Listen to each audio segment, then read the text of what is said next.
Kali ini kita mengundang tokoh yang luar biasa. Ya, di depan saya ada Bapak R. Imam Joko. Ya, beliau adalah Ketua Fraksi PKS di DKD Kota Pasuruan. Tapi menarik ini, saya sebelum tanya hal-hal yang lain ini ya, teman-teman mungkin bertanya-tanya, namanya R. Imam Joko. R-nya ini Pak Raden atau bagaimana? Ini mungkin keturunan ningrat, mungkin ya. Tapi saya ingin tahu dulu nih, sebelum saya tanya-tanya yang lain ini.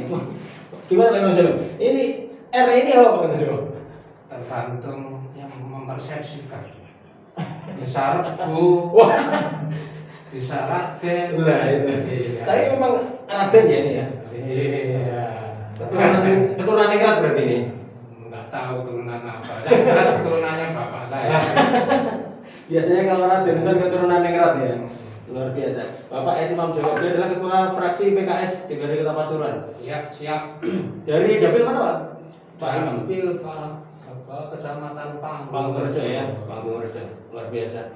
Dan beliau hari ini sudah menyempatkan diri untuk datang di PKS Podcast. Ada banyak hal yang ingin sebenarnya kita tanya-tanya ke beliau ini, mumpung beliau hadir di sini ya. Pak Imam Joko, sebelum yang lain-lain juga nih, saya ingin tanya sebenarnya anggota dewan itu tugasnya apa saja Pak? Tugasnya anggota dewan ada 3 prinsipnya. Ini teman-teman yang belum tahu, ini tugas anggota dewan apa ini mesti tahu ini. Pertama adalah tugas legislasi. Tugas legislasi itu legislasi itu apa? Ya, legislasi ini terlibat bersama pemerintah kota, bersama eksekutif, yang untuk menyusun peraturan-peraturan daerah yang dibutuhkan ya untuk pembangunan kota Pasuruan. Oke, satu legislasi. Yang kedua tugas budgeting. Budgeting itu ya di dalam pembangunan itu kan tentunya kan butuh anggaran, butuh biaya uang untuk menyelenggarakan pembangunan. Nah, untuk menentukan ini porsinya berapa untuk pembangunan fisik, berapa untuk sosial, berapa untuk pendidikan dan lain sebagainya, maka di sana ada persetujuan atau pembicaraan antara eksekutif dan legislatif untuk menentukan itu. Jadi anggota DPR melalui badan anggaran itu yang bersama-sama eksekutif pemerintah Kota Pasuruan untuk membahas menentukan budget anggarannya ya. Yang ketiga adalah fungsi pengawasan, kontrol. Ya. Jadi melakukan pengawasan terhadap pelaksanaan pembangunan yang dilakukan oleh eksekutif pemerintah Kota Pasuruan. Yang kita di DPR harus mengawasi dalam rangka apa? Apakah perjalanannya itu sesuai dengan harapan masyarakat atau ada hal-hal yang memang perlu ditingkatkan. Ya, 3 saja ya. Legislasi, budgeting dan juga controlling. Nah, kalau ini Pak Imam, biasanya kan ada pada saat reses ya. Reses terus ada yang Pak ini tempat saya selokannya rusak atau Pak jalan saya rusak. Itu masuk gimana itu? Jadi di dalam agenda DPR itu ada 3 kali masa sidang. Jadi 1 tahun itu dibagi 3, bagi 4 bulan 4 bulan. Nah, masing-masing masa sidang itu ada 1 masa reses. Masa reses itu dimanfaatkan oleh anggota dewan untuk bertemu masyarakat, bertemu konstituen, untuk mendapatkan aspirasi, menerima aspirasi. Jaring aspirasi ya. Ada masukan, ada usulan dan lain sebagainya. Nah, dari aspirasi-aspirasi itu ya kalau kemudian bisa ditindaklanjuti ya, dan itu nanti akan dituangkan ya di dalam istilahnya pokok-pokok pikiran anggota dewan.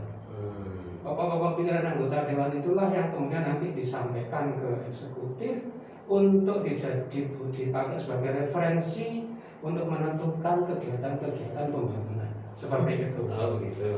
Itu ajar. Ya. Belajar jadi anggota dewan. Tapi ini penting buat teman-teman ini yang Ya memang masyarakat harus tahu ini. Sehingga kemudian kalau masyarakat itu paling nggak misalnya saya dulu mendukung anggota dewan si A si B, sehingga tahu apa yang mestinya bisa disampaikan pada anggota dewan tersebut. Dan anggota dewan itu seharusnya mampu ya menyampaikan aspirasi masyarakat seperti itu. Dan PKS selama ini anggota dewannya selalu melakukan itu. Nah, insya Allah, dan pasti kita selama periode reses ya kita selalu melaksanakan itu. Dan di luar reses pun kita juga tetap melakukan advokasi terhadap keluhan-keluhan masyarakat yang langsung kita sampaikan kepada eksekutif ya, pada dinas-dinas pemangku gitu. Gitu ya. Iya, itu Mas Agung. Iya, udah. Baik, itu tadi kalau teman-teman pengen ngerti ya tadi pasti aktivitas yang anggota dewan tadi disampaikan, salah satunya tadi juga tugas-tugasnya apa saja juga bukan hanya yang mau jadi alat aja yang mesti ngerti, masyarakat juga mesti ngerti kan begitu ya Pak Imam ya. Memang ada satu hal begini, jadi DPR itu, anggota DPR itu ya juga harus melakukan apa ya istilahnya, menjadi pembelajar cepat. Bukan ya. Ya, jadi kan ya di dalam DPR itu nanti yang sebagai mitra kerjanya itu adalah dinas-dinas yang ada di Kota Pasun, dan jumlahnya banyak gitu kan. Dan urusannya beda-beda gitu kan. Nah, kita harus menjadi seorang pembelajar cepat untuk bisa memahami kira-kira di dinas ini, urusan ini, isu-isu apa yang harus digali yang terkait dengan kebutuhan masyarakat seperti apa. Di dinas yang lain sudah berbeda lagi gitu. Ya, jadi terkait dengan 3 hal tadi di masing-masing urusan berbeda. Ya, maka itu anggota dewan harus menjadi pembelajar. Kalau nggak salah di anggota dewan juga dibagi komisi-komisi Pak ya. Komisi Ya. 1 dan 3 ya. Kalau Pak Imam sendiri di komisi berapa? Saya komisi 1 ya, yang melingkupi urusan pendidikan, kesehatan, dan pemerintahan. Artinya nanti kerjasamanya mitranya juga dengan dinas pendidikan dinas gitu yang ya. berhubungan dengan itu. Ya. Ya Pak Imam, ini kan kemarin kalau nggak salah saya pernah ada di grup ada nge-share itu Pak Imam lagi menyampaikan apa itu pandangan umum atau apa itu Pak? Itu dalam rangka pandangan umum fraksi. Jadi kebetulan mungkin sepekan yang lalu itu pemerintah Kota Pasuruan ya, Wali Kota Pasuruan bersama jajarannya mengusulkan 4 rancangan peraturan daerah. Apa saja itu Pak? Dari 4 raperda itu diusulkan kepada DPRD, kemudian dibahas oleh DPRD bersama dinas-dinas yang bersangkutan.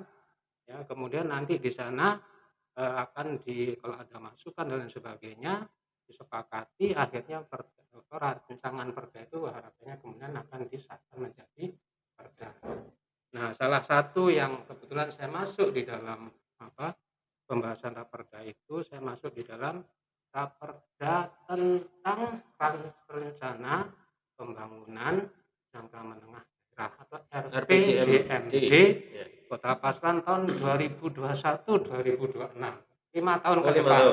Ya, itu jadi memang setiap kepala daerah yang baru itu dia biasanya kemudian harus ditindaklanjuti dengan membuat RPJMD. Yang di dalam RPJMD itu isinya apa saja Pak? Jadi RPJMD itu merupakan penjabaran ya. Jadi memang ini adalah dokumen perencanaan yang memang sudah diatur ya oleh undang-undang atau peraturan yang ada di atasnya. Nah, RPJMD sendiri itu isinya ya selain harus ada sinkronisasi dan juga keterkaitan dengan dokumen perencanaan di atasnya, baik itu dari pusat, provinsi, daerah. Nah, untuk yang di daerah itu kemudian dimasukkan di sana termasuk visi misi kepala daerah yang disampaikan pada saat sebagai janji-janji politik kampanye dulu ya. Jadi itu harus dijabarkan ya di dalam RPJMD itu. Karena kalau tidak masuk di sana ya janji-janji politik itu tidak akan bisa terrealisasi ya. Yang Pasuruan Kota Madinah ya, gitu ya. Betul. Artinya itu diwujudkan dalam program-program kerja yang masuk di dalam RPJMD tadi ya. Nah, cuman RPJMD itu sifatnya penjabaran yang sifatnya masih general. Belum sangat detail. Jadi kalau di proses perencanaan pembangunan itu di pemerintah daerah itu urutannya panjang. Setelah RPJMD ya nanti akan disusun lagi RKPD. rencana kerja pembangunan daerah. Kemudian nanti itu dijabarkan lagi ya menjadi KUA-PPAS. Kalau RKPD tadi 1 tahun, Pak ya? 1 tahun. Nah, kemudian KUA-PPAS juga 1 tahun dijabarkan lagi menjadi RAPBD setelah disepakati oleh DPR menjadi APBD. Nah, itu sendiri itu kan dokumen yang sifatnya keseluruhan. Tapi nanti detail di masing-masing dinas atau istilahnya OPD, organisasi perangkat daerah, itu harus membuat sendiri-sendiri di dinas-dinasnya masing-masing. yang menerjemahkan dari dokumen perencanaan yang lebih global tadi menjadi sebuah rencana kegiatan aktivitas. Dan di sanalah kemudian baru nanti akan masuk detail-detail kegiatan yang berhubungan dengan apa itu pemenuhan janji-janji politik kepala daerah.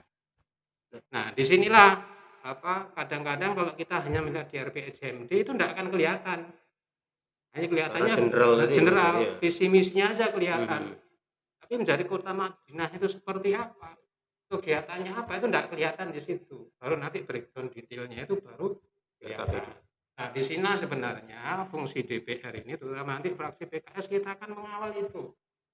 Memastikan bahwa kegiatan-kegiatan yang berhubungan langsung ya terhadap realisasi janji-janji politik kepala daerah itu masuk di dalam kegiatan.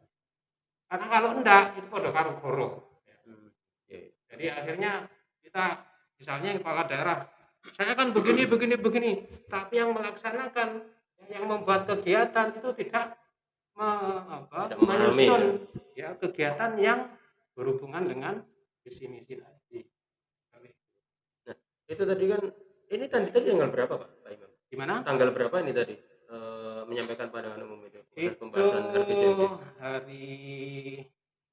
Hari Sabtu kemarin tanggal berapa ya? Padahal kan Gus Ipul dan Mas Adi kan sudah terpilih sudah ya, beberapa bulan memang yang lalu. Secara aturan itu kepala daerah terpilih itu 6 bulan setelahnya harus sudah bisa menyusun RPJMD. 6 bulan setelah setelahnya ya. Kalau yang ini pandangan umum berarti kalau yang dari PKS ini menyampaikan apa, Pak? Itu tadi, jadi intinya begini, jadi terkait dengan RPJMD tadi itu sikap PKS seperti apa? Yang pertama karena RPJMD tadi sifatnya masih general ya. Jadi kita meminta dengan sangat bahwa masing-masing OPD, masing-masing dinas itu harus memastikan ya program-program janji-janji politik ya Gus Ipul dan Mas Adi pada saat kampanye itu betul-betul masuk di dalam kegiatan-kegiatan di dinas masing-masing. Pertama itu. Kemudian yang mungkin kemarin kita juga mendengar yang ini menjadi ikon kota Pasuruan, kota Madinah itu apa bentuknya? Ya yang menjadi wujud yang bisa dilihat nanti itu mimpinya wali kota itu adalah menjadikan kawasan alun-alun, kawasan Masjid Jami, kawasan makam itu nanti akan di make up ya menjadi kawasan wisata yang penampakannya hampir seperti di Madinah. Jadi ada payung-payung Madinah dan sebagainya. Jadi di sana nanti itu ada ya semua terkait dengan rekayasa lalu lintasnya, penataan parkirnya, penataan PKL-nya dan lain sebagainya. Itu yang menjadi concern kita. Karena memang membangun itu kan secara fisik mudah. Ada uang dibangun bisa. Tetapi efek sosial itu yang tidak bisa biarkan begitu saja. Pasti ada dampak sosialnya ada. Baik dampak positif maupun dampak negatifnya. Bagaimana nanti penataan PKL. Karena di sana mungkin saat ini ada lebih dari 100 KL yang ada di sana. Bagaimana menata mereka? Bukan diusir, bukan tidak boleh jual, tapi bagaimana ditata dikelola gitu, ya. Sehingga ya namanya wisata itu pasti hubungannya dengan tempat wisatanya, ada kulinernya, ada tempat parkirnya, ya pasti 3 hal itu. Dan pasti di sana selain itu juga pasti ada lagi terkait dengan kebersihan bagaimana terkait dengan keamanan bagaimana. keamanan kebersihan. Dan selama ini kita juga kalau banjir ya di Kota Pasuruan Pak, pada saat hujan agak lebat gitu, itu alun-alun kan sering menggenang juga kan gitu. Iya, Ya itu betul, nanti betul. kalau dibangun, ya bagaimana itu terkait dengan Mengantisipasi drainasenya, ya. antisipasinya, desainnya seperti Iya. apa. Nah itu yang kemarin kita minta kepada Wali Kota Pasuruan, Gus Ipul, untuk sebelum nanti pelaksanaan secara fisik dilaksanakan, kalau semua anggaran sudah fix, sudah mulai matang gitu, fraksi PKS meminta Gus Ipul untuk bisa mempresentasikan kepada DPR. Dan kita juga berharap nanti di DPRD juga bisa mengiringi proses itu dengan membentuk pansus, sehingga kita bisa mengawal, bisa ada komunikasi antara eksekutif dengan legislatif di DPRD. Ada hal apa yang kemudian terkait dengan masyarakat luas ya. Biasanya kan kalau masyarakat ada apa-apa kan pasti waduhnya ke DPR. Ya kita enggak ingin ketika ada sesuatu permasalahan ya, DPR-nya enggak tahu. Padahal kita yang biasa selama ini diwakili ya, mendapatkan aspirasi. Jadi kalau selama ini sendiri komunikasi antara legislatif dengan eksekutif masih berjalan baik Ya atau alhamdulillah cukup bagus ya, di Kota Pasuruan ini cukup kondusif antara legislatif dan eksekutif ya. Cuman memang namanya berkomunikasi banyak orang, banyak kepala, banyak persepsi ya, kadang-kadang itu terjadi kurang paham yang dimaksud apa, yang di situ maksud di sini, kita maksudnya di sini, kadang-kadang di sini. Nah ini Pak Imam, Ya. ini 9 agenda prioritas Kota Pasuruan ya, Kota Madinah tadi, maju ekonominya, indah kotanya, harmoni warga. Ini nanti kah yang akan dimasukkan dalam RPJMD betul. tadi ya? Kalau di RPJMD ya secara keseluruhan ini tidak kelihatan. Tidak kelihatan. Ya, ini hanya masuk di dalam arah kebijakan yang sifatnya general. Tapi contoh misalnya ini, membangun sentra UKM dan industri olahan untuk membuka lapangan kerja. Ya. Ini kebijakannya wali kota. Tapi bentuknya apa? Konkretnya seperti apa? Yang melakukan siapa? Targetnya berapa? Nah itu kan harus didetail begitu dalam perencanaan. Nah itu yang kemudian itu dinas-dinas yang mengampu ini yang harus kemudian membreakdown, mendetailkan menjadi kegiatan-kegiatan. Ada ya karena gini ya, di pemerintah kota itu kan dinas banyak sekali ya, dan semuanya itu tidak setiap hari bertemu di satu kantor yang sama gitu kan. Yang setiap hari satu kantor ketemu saja kadang masih terjadi miskomunikasi ya. Apalagi terkait dengan masalah koordinasi kan bukan masalah yang mudah kan. Nah makanya ini terkait dengan begini ini kita ingin memastikan bahwa ya kendala-kendala semacam itu bisa kita eliminasi dengan apa ya, dengan itu merinci tadi ini siapa yang akan mengampu ini siapa yang akan mengampu, nanti kita akan kawal nanti. Jadi di fraksi PKS, anggota dewan di fraksi PKS di komisi 1, 2, 3 ya kita akan meminta kepada semua anggota fraksi untuk memastikan program-program ini masuk breakdown di dalam kegiatan-kegiatan dinas. Terus ini ada lagi nih, coba lihat indah kotanya. Nah ini kan di sini yang atas tadi, yang atas. Nah ini ada yang nomor 2, menciptakan daya tarik kunjungan wisata dengan wisata religi, heritage, dan event kreatif dengan komunitas lokal. Ini kan indah kata-katanya, ya kan? Tapi bentuknya bagaimana untuk mewujudkan itu? Strateginya bagaimana mewujudkan itu? Ini sesuatu yang nggak mudah. Jadi kemarin juga kita sampaikan, kita ingatkan kepada wali kota dan wakil wali kota. Ya, ada pepatah mengatakan gagal dalam merencanakan itu sama dengan merencanakan kegagalan. RPJMD yang sudah bagus itu akan menjadi tidak ada artinya kalau kemudian dokumen perencanaan turunannya itu tidak nyambung ke situ. Makanya inilah titik krusial kita ya anggota dewan itu untuk memastikan. Kalau dari PKS sendiri melihat apa yang menjadi visi misi dari wali kota yang baru ini, itu ada kesulitannya apa kira-kira untuk bisa mewujudkan ini, Pak? Jadi ya yang pertama yang jelas itu terkait dengan anggaran. Ya. Jadi untuk ya, selama ini itu kalau pergantian kepala daerah biasanya visi misinya itu apa? Meningkatkan Iya. apa gitu kan? Bukan berarti meningkatkan ekonomi, Iya, iya. meningkatkan apa gitu. Itu kayaknya sesuatu yang yes, yes, biasa gitu kan. Tetapi ini Gus Ipul luar biasa. Visinya itu jauh ke depan. Ya, kota Madinah seperti apa? Itu sudah terkonsep semuanya. Jadi kalau memang itu sebuah cita-cita, harapan itu memang sangat indah ya. Kalau memang bisa terrealisasi. Nah, untuk ke sana itu kan butuh anggaran. Nah, anggaran di Kota Pasar ini masih termasuk anggarannya ini ya masih belum besar. Ini.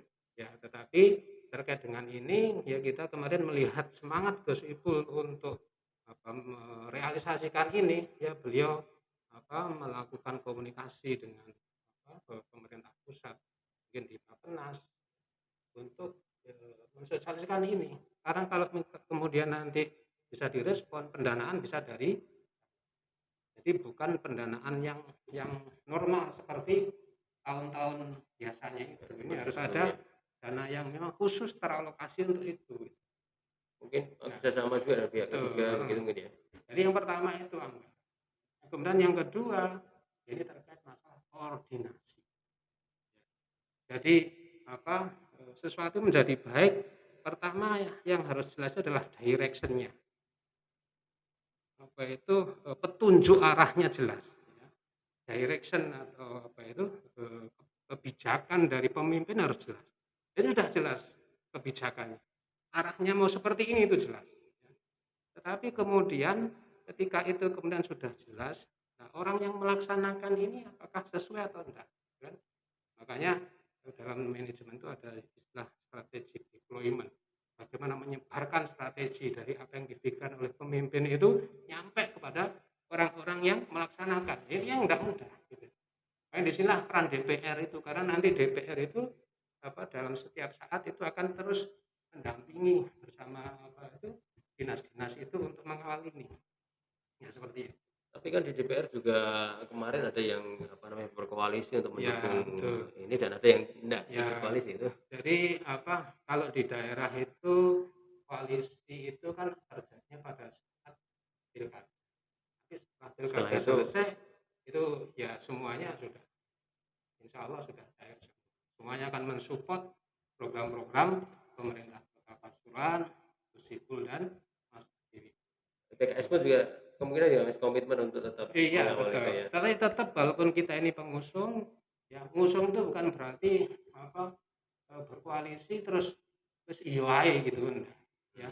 Tetap kita kritis, ya kita kritisi dalam rangka apa? Untuk membantu beliau gitu. Karena saya yakin kepala daerah itu tidak mungkin setiap saat bisa mengawasi orang per orang di dalam dinas-dinas yang ada di jajaran di bawahnya.